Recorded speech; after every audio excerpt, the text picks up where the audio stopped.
പണ്ടൊക്കെ കണ്ട മൂവീസിൽ നിങ്ങൾ പറഞ്ഞ മാതിരി ഡ്രഗ്സ്, പാർട്ടീസ്, അങ്ങനെ സംഭവം പോപ്പുലർ ആയിരുന്നു. പക്ഷെ ഞാൻ LGBT ഒന്നും അത്ര കണ്ടിട്ടില്ല. പിന്നെ എങ്ങനെയാണ് അത് ഇത്ര വൈഡ് സ്പ്രെഡ് ആയി, എത്ര പോപ്പുലർ ആയി? പിന്നെ ഇപ്പോഴത്തെ കാലം ഒരാള് ഞാനൊരു ഡോഗായിട്ട് ഐഡന്റിഫൈ ചെയ്യുന്നു എന്ന് പറഞ്ഞാൽ ഒരു സൊസൈറ്റി അത് സമ്മതിക്കാനുണ്ട്. എത്ര ലെവൽ ഓഫ് പൊട്ടത്തരത്തില് എങ്ങനെയാണ് ഈ സൊസൈറ്റി എത്തിയത്? അതിലേക്ക് ആഡ് ചെയ്യാനുള്ള ഒരു സാധനം കൂടി ഇപ്പൊ LGBT പറഞ്ഞതുകൊണ്ടാണ് ഇപ്പൊ നമ്മള് സമയം ഔട്ടായിക്കൊണ്ടിരിക്കുന്നത്. അപ്പൊ ആ വിഷയം കൂടി ഡിസ്കഷനിലേക്ക് എടുക്കാന്ന് വിചാരിച്ചിട്ടാണ്. സാധാരണഗതിയിൽ ഓരോ ആളുകൾക്കും ഓരോ ചോയ്സുകളും ഓരോ ആഗ്രഹങ്ങളും ഉണ്ടാവും. ഇപ്പൊ എനിക്ക് ബിരിയാണി ആയിരിക്കും ഇഷ്ടം, നിങ്ങൾക്ക് മന്തി ആയിരിക്കും ഒരു പക്ഷെ ഇഷ്ടം.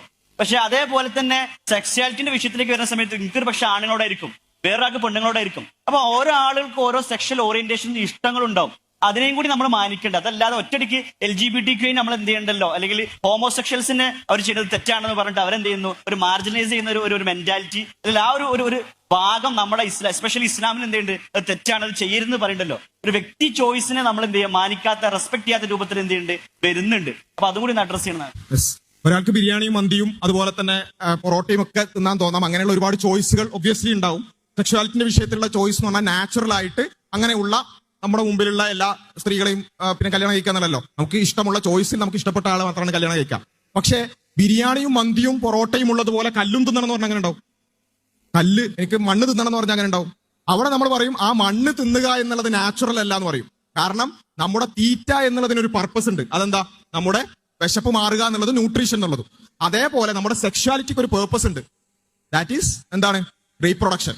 ആ റീപ്രൊഡക്ഷൻ എന്ന് പറയുന്ന കോർ പർപ്പസ് ഇല്ലാത്ത ഒരു ചോയ്സ് ആരെങ്കിലും എടുക്കുകയാണെന്നുണ്ടെങ്കിൽ അവിടെ നമ്മൾ പറയും മനുഷ്യന്റെ സെക്ഷുവാലിറ്റി അവന്റെ പ്രകൃതം നോക്കിയാൽ മനസ്സിലാവും. ആണും പെണ്ണും തമ്മിൽ ലൈംഗികമായി ബന്ധപ്പെടാൻ പറ്റുന്ന രൂപത്തിലാണ് മനുഷ്യന്റെ അവയവങ്ങൾ. അങ്ങനെയാണത് ഉള്ളത്. നമ്മൾ എന്തൊക്കെ പറഞ്ഞാലും അങ്ങനെയാണത് ഉള്ളത്. അപ്പോ അങ്ങനെയുള്ള പ്രകൃതവുമായി നമ്മൾ അതിന് വിരുദ്ധമായ പ്രകൃതത്തിലേക്ക് പോവുകയാണെങ്കിൽ അത് മനുഷ്യന്റെ പ്രകൃതത്തിന് വിരുദ്ധമാണ് നമ്മൾ പറയും. അത് നമ്മൾ പറയുക മാത്രമല്ല, അതിന്റെ ഒരുപാട് ഇംപ്ലിക്കേഷൻസ് നമുക്ക് കാണാൻ സാധിക്കും. ഈ ആണും തമ്മിലുള്ള ലൈംഗിക ബന്ധം എയ്നൽ സെക്സ് വഴിയാണ് നടക്കുക. അത് ചോദിച്ചുകൊണ്ടാണ് അത് പറയുന്നത്. എയ്നൽ സെക്സ് വഴിയാണ് നടക്കുക. എയ്നസ് എന്ന് പറയുന്നത് ഈ പറഞ്ഞ ലൈംഗിക ബന്ധത്തിന് വേണ്ടിയുള്ള ഒരു സാധനം അല്ല. അത് എന്തിനുള്ളതാണ്? നമ്മുടെ വേസ്റ്റ് പുറത്തേക്ക് കളയാനുള്ള ഒരു സാധനമാണ്. ആ നമ്മൾ ബയോളജിക്കലി സ്പീക്കിംഗ് നമ്മുടെ എയ്നസിന്റെ സ്ഫിങ്ക്ടർ എന്ന് പറഞ്ഞാൽ അറിയില്ലേ, അവിടെയുള്ള ആ മസിൽ വൺ വേ ആണ്. വൺ വേ എന്ന് വെച്ചാൽ എന്താ? ഒരു ഭാഗത്തേക്ക് മാത്രം തുറക്കുന്ന ഒരു സാധനമാണ്. എന്ന് വെച്ചാൽ നമ്മുടെ മലം പുറത്തേക്ക് കളയാൻ വേണ്ടി മാത്രം തുറക്കാൻ പറ്റുന്ന രൂപത്തിലാണ് ഒരു ഹ്യൂമൻ ബീങ് ഉള്ളത്. അവന്റെ മസിൽ അങ്ങനെയാണ്. ഇവിടെ ഈ പറഞ്ഞ ഹോമോസെക്ഷുവാലിറ്റിയിൽ നേരെ തിരിച്ചു നടക്കും. അപ്പൊ എന്താ സംഭവിക്കുക വെച്ചാൽ എയ്നൽ സ്ഫിങ്ക്ടർ ലൂസ് ആവും. ഒരു ഭാഗത്തേക്ക് മാത്രം തുറക്കുന്ന സാധനം മറുഭാഗത്തേക്ക് ഉപയോഗിക്കുമ്പോൾ എയ്നൽ സ്ഫിങ്ക്ടർ ലൂസ് ആവും. അവന് പിന്നെ മലം പിടിച്ചു വെക്കാൻ പോലും പറ്റാത്ത അവസ്ഥ ഉണ്ടാവുക. ഇതാണ് ബയോളജിക്കലി അവിടെ സംഭവിക്കുക. അതുകൊണ്ടാണ് ഹോമോസെക്ഷൽസ് പലപ്പോഴും കുറച്ചു കാലം കഴിയുമ്പോൾ പാഡ് ഉപയോഗിക്കേണ്ടി വരും. ഇതൊന്നും നമ്മൾ അറിയാത്തൊരു ലോകമായതുകൊണ്ടാണ് നമ്മൾ ഇതിന്റെ ഒരു കോംപ്ലിക്കേഷൻ എത്രത്തോളം അറിയാത്തത്. പാഡ് ഉപയോഗിച്ചുകൊണ്ടാണ് പലപ്പോഴും കുറച്ചു കാലം ജീവിച്ചു കഴിഞ്ഞാൽ ഹോമോസെക്ഷൽസ് ജീവിക്കേണ്ടത്. ഇപ്പൊ ഞാൻ പറഞ്ഞു വന്നത് ഇത് എന്തുകൊണ്ടാണ് ഇത് സംഭവിക്കുന്നത്? Humans are not design for that. മനുഷ്യന്മാർ അതിനുവേണ്ടി അങ്ങനെയല്ല മനുഷ്യന്മാരുടെ ഡിസൈനിങ്. ആണും പെണ്ണും തമ്മിൽ ലൈംഗിക ബന്ധത്തിൽ ഏർപ്പെടാൻ പറ്റുന്ന രൂപത്തിലാണ്. ഇനി ആണിനോട് തോന്നുന്നുണ്ടെങ്കിൽ ആ തോന്നൽ ഒരു തോന്നലായിട്ട് മനസ്സിലാക്കണം. അത് ധാർമ്മികതയുമായി ഉരച്ചു നോക്കിക്കൊണ്ട് തെറ്റാണെങ്കിൽ അതിൽ നിന്ന് മാറി. എന്തൊക്കെ തോന്നൽ ആൾക്കാർക്ക് ഉണ്ടാവും? പല തോന്നലുകൾ ഉണ്ടാവില്ലേ? ആ തോന്നലുകളിൽ പല തോന്നലുകൾ ഉണ്ടാവും. ആ തോന്നലുകളിൽ ചിലത് നമ്മൾ നിയന്ത്രിക്കേണ്ടതാണ്, ചിലത് നമ്മൾ ചെയ്യേണ്ടതാണ്. അവിടെയാണ് നമ്മൾ മനുഷ്യനാകുക. അല്ലെങ്കിൽ മൃഗവും മനുഷ്യൻ തമ്മിൽ വല്ല വ്യത്യാസം ഉണ്ടോ? മൃഗവും മനുഷ്യൻ തമ്മിലുള്ള വ്യത്യാസം എന്താ? മൃഗം തോന്നിയതെല്ലാം ചെയ്യും, മനുഷ്യൻ തോന്നിയതിൽ നിന്ന് ചിലതിനെ റിഫൈൻ ചെയ്ത് ചിലത് മാത്രം ചെയ്യും. That is the difference. ഇവിടെ ചോദിച്ച ചോദ്യം രണ്ടാമത്തത്, ഈ LGBT പോലെയുള്ള കാര്യങ്ങളൊക്കെ എങ്ങനെയാണ് സൊസൈറ്റിയിൽ വ്യാപകമായത്?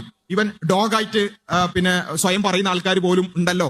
ഇങ്ങനെയുള്ള പൊട്ടത്തരങ്ങൾ എങ്ങനെയാണ് സൊസൈറ്റിയിലേക്ക് അക്സെപ്റ്റബിൾ ആകുന്നത് എന്നറിയാൻ ഇപ്പൊ നടക്കുന്ന ബിഗ് ബോസിനെ കുറിച്ച് അറിയാം നിങ്ങൾക്ക്?